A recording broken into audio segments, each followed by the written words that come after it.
Nesse momento, imagens ao vivo do presidente Donald Trump ao lado da primeira-dama. É o compromisso relacionado ao almoço agora, Fabrício? Agora é a hora dos comes e bebes, né? A Amy Klobuchar, que é uma das líderes aí do Comitê Conjunto do Congresso, que organiza a posse, faz um breve discurso. Até começou o discurso dela falando que eu sinto que está todo mundo com fome, então eu vou ser bem breve. O Donald Trump já está ali sentado ao lado da Melania Trump e, claro, o J.D. Vance ali ao lado da sua esposa Usha.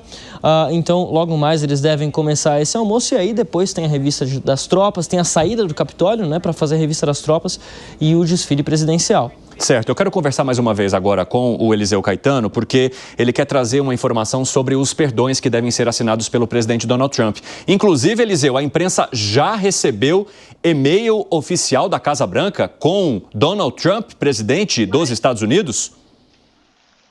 Exatamente, Evandro Cini. E nós do 3 em 1, olha, nós aqui, eu já me incluindo na equipe, viu?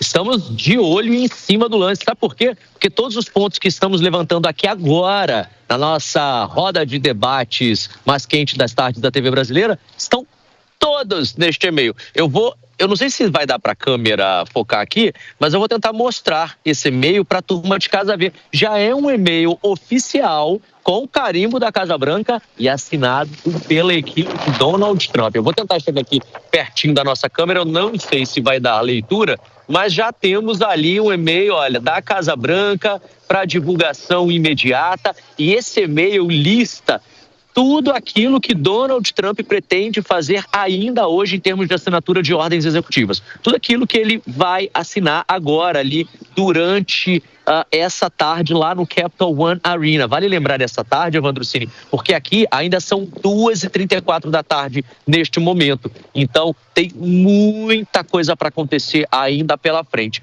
Nesse e-mail que a gente recebeu da Casa Branca, só a título de curiosidade aí, ele fala sobre fazer a América segura de novo, algo que estamos discutindo aqui. Ele fala sobre a questão da energia, que ele vai assinar uma ordem executiva sobre isso, algo que a gente acabou de discutir. Ele fala também sobre a questão da imigração, que a gente abriu o programa falando sobre isso, e fala sobre os valores americanos, como, por exemplo, a questão dos sexos serem apenas masculino e feminino, que também a gente traz por aqui. Agora é importante, e aí eu jogo para a roda, Evandro, sim, a gente discutir sobre os perdões, porque Joe Biden saiu, mas assinou um monte de perdões presidenciais. Vale lembrar que esses perdões podem ser concedidos apenas pelos presidentes. São perdões federais, mas eles não equivalem em varas estaduais, Evandro Cini. Vou dar um exemplo. Lembra que o Trump foi julgado lá em Nova York naquele caso de desvio de dinheiro para subornar uma ex-atriz de filmes adultos com quem ele teria tido um caso? Lá, por exemplo, ele não pode se auto-perdoar. Por quê? Porque está na corte, está na vara estadual do estado de Nova York. Mas perdões presidenciais podem ser concedidos, igual que Joe Biden concedeu para Hunter Biden, filho dele. E agora o Trump deve conceder perdões para aquela turma do 6 de janeiro de 2021 que atacou e invadiu o Capitólio, esse mesmo lugar de onde estamos aqui hoje ao vivo, para tentar impedir a certificação de Joe Biden como então presidente eleito do país. Então eu quero deixar esse tema aqui, porque também vai render discussões para os próximos dias, conforme os nomes desses perdoados forem aí liberados, né? E a gente for tendo conhecimento de quem recebeu o perdão e que tipo de crime que cometeu.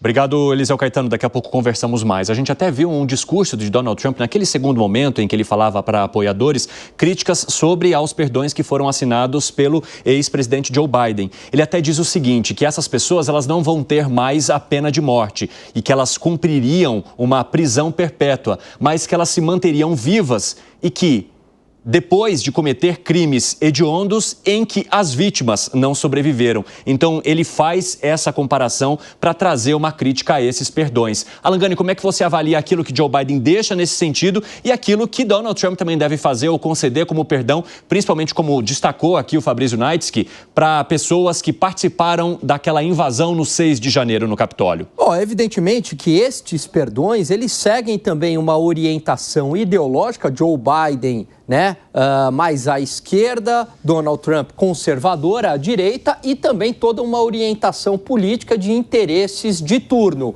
Portanto, os perdões seguem a interesses políticos e ideológicos. E para você, Piperno? Veja, a gente viu hoje, assistiu uma posse hoje extremamente civilizada, como tem que ser. Nada fora das regras, muito diferente do que aconteceu, lamentavelmente, em 2021, quando, inclusive, o presidente naquele momento, o presidente que transmitiu o cargo nem compareceu à cerimônia, se mandou antes. E tudo aquilo foi, então, antecedido por aquele momento trágico ocorrido no 6 de janeiro. Só que eu, obviamente, lamento muito, mas é claro que também a gente tem que entender o seguinte: me parece que, infelizmente, o eleitor não está dando tanta importância a isso. Ou seja, se for alguém do meu lado que atenta contra a democracia, eu sou permissivo. Se for do outro lado, aí então todas as críticas e punições possíveis a ele. Eu quero aproveitar que você tocou no ponto relacionado à civilidade, até para puxar esse tema com o nosso comentarista Gustavo Segré, que está lá em Buenos Aires nesta semana. Segré, eu percebi no momento em que Donald Trump falou sobre as primeiras movimentações para a entrega de reféns que estavam nas mãos do grupo terrorista Hamas, que houve uma grande salva de palmas. E o presidente puxou para si esse protagonismo, no sentido de que, olha, eu mal cheguei ao cargo e já houve mudanças em relações internacionais ou na maneira como os conflitos eram conduzidos por essas autoridades. Todos bateram palma, muitos ficaram de pé e eu observei, inclusive, que Joe Biden e Kamala Harris também ficaram de pé, mostrando essa civilidade que agora há pouco mencionava o Fábio Piperno. E eu quero saber de você, Gustavo Segré, como é que você avalia, então, essa relação dos Estados Unidos com o Oriente Médio e principalmente nesse conflito específico do grupo terrorista Hamas com Israel? Evandro, quando o presidente Donald Trump fez campanha, ele mencionou muito claramente, eu não lembro exatamente se foi na campanha ou já foi quando era eleito, mas eu lembro muito bem da frase: senhores do Hamas, vocês têm até a minha assunção para liberar os sequestrados, senão a coisa vai ficar muito complicada para vocês. Coincidência ou não, já foram libertadas 3 reféns e continuará pelo tempo para a libertação de todos. Então, não podemos deixar de atribuir pelo menos uma situação vinculada com Donald Trump.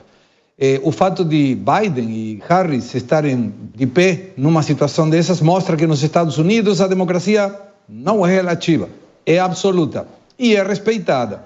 Mas que muita coisa vai mudar na relação dos Estados Unidos com o Oriente Médio, eu não tenho dúvida nenhuma. E vai ser uma relação muito mais vinculada contra o Hamas que a favor do Hamas, ou numa neutralidade relativa das ações do Hamas, como foi feita em governos anteriores. Interessante, Gustavo Segré. Agora, sobre os perdões, Fabrício Naides, que tem mais informações para a gente. Conta, Fabrício. Em relação aos perdões do 6 de janeiro, segundo as informações que a gente recebe aqui, Trump deve perdoar os condenados não violentos, aqueles que foram condenados, mas não necessariamente por violência no Capitólio, mas sim apenas pela invasão, de repente, que não se envolveram diretamente a um tipo de conflito.